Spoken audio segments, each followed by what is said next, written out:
তো good morning আমার প্রিয় পরিবার, তোমরা সকলে কেমন আছো?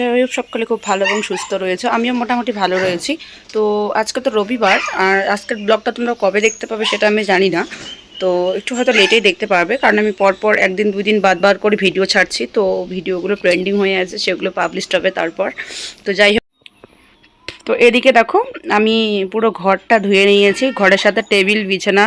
এখন শুধু সুটকেস আর ড্রেসিংটা মোছার বাকি রয়েছে, বাদ বাকি কিন্তু সব কিছু আমার হয়ে গেছে কমপ্লিট। আর পুরো উঠানেও দেখো জল দিয়ে নিয়েছি, তো উঠান লেপবো না, তার কারণ হচ্ছে কোন সময় বৃষ্টি চলে আসে তার কোনো ঠিক নেই।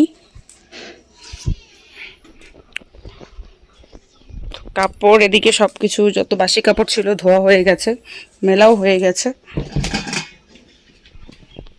ভাই বাসি ভাত ছিল, কালকের চিকেন কষাটা ছিল, সেটাই খেয়ে চলে গেছে বাজারে। আর আমি এদিকে সকাল সকাল ছাতু শরবত করে নিয়েছি, তো একটুখানি খেয়ে তোমাদের সঙ্গে আবার শেয়ার করছি। কোলে রয়েছে আমার মেয়ে, তো মেয়েও খাবে। তো চলো মা আমি আগে খেয়ে নিই, তারপর তোমাদের সাথে কথা বলবো। তো টুনটুনি বাচ্চাগুলো এদিকে রয়েছে, ঘরেই ছিল এতক্ষণ। আর আমার এই ঘরে রান্নাঘরটা যদিও আমার অনেকটা ছোট, তবে রান্নাঘরে আমার জিনিস রাখার খুবই জায়গার সমস্যা।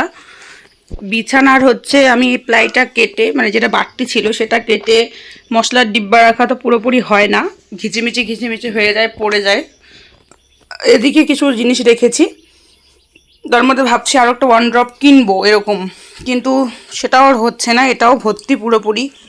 তো কি বলবো আর, এদিকে তো ভর্তি। ঝুড়িতে কোনো জিনিস রাখলে উতলায় পড়ে যায়, এ নিয়ে এক সমস্যা। আর রোদের ভোল্টেজ দেখে মনে হচ্ছে আজকেও পুরো ফাটাফাটি রোদ হবে। গরম তো আজকে হবেই ফাটাফাটি, কারণ দেখেই সেটা বোঝা যাচ্ছে।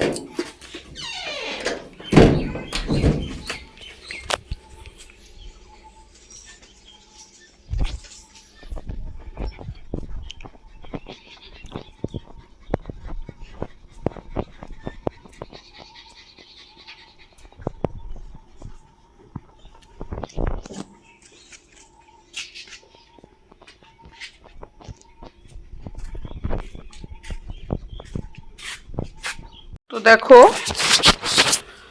পুরো ঘর আমি ধুয়ে নিয়েছি, টেশিনগুলোকে একটুখানি ভালো করে বের করলাম। বের করে এখন সুটকেসে যে জল টলগুলো লেগে গেছে সেগুলো এখন মুছে দেবো। আর ঘরেও জল জমে আছে, সেটাকেও ক্লিন করবো একবারে। তো যাই হোক, প্রচুর কাজ রয়েছে, প্রচুর কাজ। তার আগে মেয়েকে একটুখানি খাওয়াই আগে।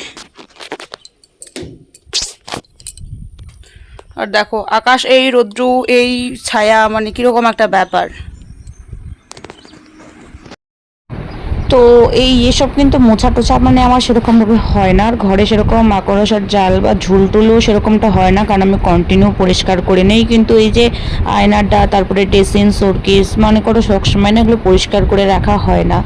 আর মেন কথা হচ্ছে আমার মেয়ের জন্য তার মধ্যে অনেক কাজকর্ম থাকে, তার সাথে এই কাজগুলো করাটাই আমার আর হয়ে ওঠে না। কত আর কাজ করব, কোনটা ছেড়ে কোনটা সামলাবো এরকম ব্যাপার। তো আমার 3টে টেবিল, একটা টেবিল ওই বাড়িতে, আর একটা টেবিল হচ্ছে, 2টো টেবিল আমার, একটা রান্নাঘরে একটা এখানে। তো এটাকে একটুখানি পরিষ্কার করে নিচ্ছি, সাথে তোমাদের সাথে শেয়ার করলাম। বন্ধুরা একবারে সন্ধ্যার দিকে ব্লগটা করছি, একটুখানি বৃষ্টি পড়লো তাই আর ব্লগ কিছু কন্টিনিউ করিনি। তো মেয়ে গেছে আমার জেঠি শাশুড়ি বাড়ি ঘুরতে, মেয়েকে নিয়ে আসছে জেঠি শাশুড়ি। আর আজকে থেকে তো সন্ধ্যা 3 দিন দেওয়া যাবে না, 3 দিন না 4 দিন জানি না। তো তোমাদের দাদাভাই বাজারে গেল, আর আমি বসেছি রান্না। তো প্রেশার কুকার থেকে দেখো ফেনাটা ঝরতে দিয়েছি, আর ডাল সিদ্ধ করে নিয়েছি। তো চলো, তো আজকের মতো ভিডিওটা এখানেই শেষ করছি। কেমন হয়েছে অবশ্যই কমেন্ট করে জানাবে, আর ভালো লাগলে লাইক কমেন্ট শেয়ার এবং সাবস্ক্রাইব করে আমার পাশে থাকবে। চলো দেখা হচ্ছে নতুন কোনো ব্লগে, ততক্ষণ সবাই ভালো থেকো, সুস্থ থেকো।